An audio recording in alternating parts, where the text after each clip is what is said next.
The bar association and library Moradabad के वार्षिक चुनाव की एंट्रेंस कमेटी द्वारा घोषणा करने के साथ ही चुनावी हलचल भी शुरू हो गई।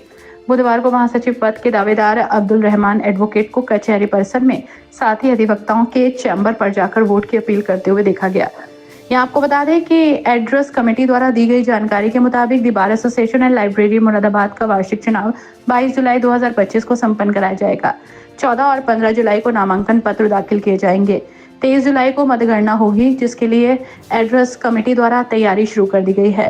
वार्षिक चुनाव की घोषणा के साथ ही अध्यक्ष और महासचिव सहित विभिन्न पदों के उम्मीदवारों ने जनसंपर्क अभियान भी शुरू कर दिया।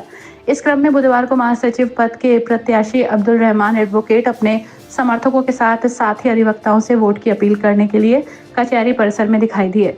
सिटी चैनल संवाददाता ने जब उनसे बात की तो उन्होंने बताया कि अधिवक्ताओं का हित सर्वोपरि है। उन्होंने हमेशा अधिवक्ताओं के हितों की लड़ाई लड़ी और आगे भी लड़ते रहेंगे। साथ ही अधिवक्ताओं ने यदि उन्हें मौका दिया तो अधिवक्ताओं की जो भी समस्याएं हैं उनका समाधान कराने का हर संभव प्रयास उनके द्वारा किया जाएगा।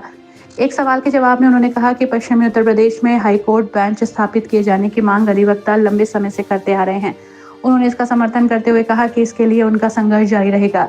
एक अन्य सवाल के जवाब में उन्होंने कहा कि उनका प्रयास रहेगा कि बार और बेंच के दरमियान रिश्ते मधुर रहें, क्योंकि बार और बेंच दोनों एक रथ के पहिए हैं। उनका यह भी प्रयास रहेगा कि कचहरी से रजिस्ट्री ऑफिस को काफी दूर स्थानांतरित कर दिया गया है, उसे पुनः कचहरी में लाया जाए। साथ ही अधिवक्ताओं से वोट एंड सपोर्ट की अपील करते हुए महासचिव पद के प्रत्याशी अब्दुल रहमान एडवोकेट ने क्या कहा, आइए सुनते हैं। अब्दुल रहमान साहब, आप किस पद के लिए चुनाव मैदान में उतरे हैं? ये the bar association library Moradabad के वार्षिक चुनाव में महासचिव पद का प्रत्याशी हूँ। क्या प्रयास रहेंगे, किन मुद्दों को लेकर आप मैदान में उतरे? देखिए, ऐसा है,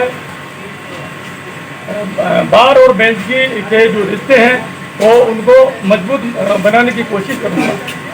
यदि मुझे विजयी मिलती है तो मैं बार और बेंच के बीच के रिश्तों को मजबूत करूँगा और जो भाई लोगों की समस्याएं जो हैं वो मेरी नॉलेज में है, उनका निराधार करने की कोशिश करूँगा, उनका निस्तारण करने की कोशिश करूँगा। तो बहुत लंबे समय से एक मांग चली है कि पश्चिमी उत्तर प्रदेश में हाईकोर्ट बेंच की स्थापना हो, उसके लिए आपने संघर्ष भी किया है। अब क्या प्रयास रहेगा आपका? जी बिल्कुल, हमारी हाईकोर्ट की मांग जो है वो बरकरार रहेगी। जब तक हाईकोर्ट की पश्चिमी उत्तर प्रदेश की बेंच तब तक हमें मंजूर नहीं हो जाती है, जब तक हमारी ये हड़ताल भी रहेगी हमारी, और उसकी हमेशा हमारी मांग भी रहेगी और हम लेकर रहेंगे हाईकोर्ट की बेंच की। साथ ही अधिवक्ताओं से क्या अपील करना चाहेंगे? साथ ही अधिवक्ताओं से यह अपील करना चाहता हूँ कि देखिए, मुझे यहाँ 25 साल हो गए इस फील्ड में। ये मेरा एक परिवार है, अधिवक्ता समाज मेरा एक परिवार है।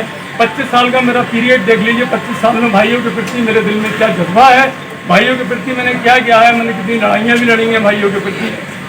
आज तक जितने भी एपिसोड हुए हैं, कई सारे हुए हैं, बड़े बड़े भी हुए हैं, तो मेरा अपना कभी कोई मुद्दा नहीं रहा है। हमेशा मैंने भाइयों के लिए लड़ाई लड़ी है मैंने, और ये लड़ाई मेरी लड़ती रहेगी भाइयों के लिए, अधिवक्ता समाज के लिए। जहाँ कहीं मान सम्मान में ठेस पहुँचेगी, समझे, उसको मैं ठेस पहुँचेगी, उसका मान सम्मान वापस लाने के लिए मैं लड़ाई लड़ता रहूँगा। मेरा संघर्ष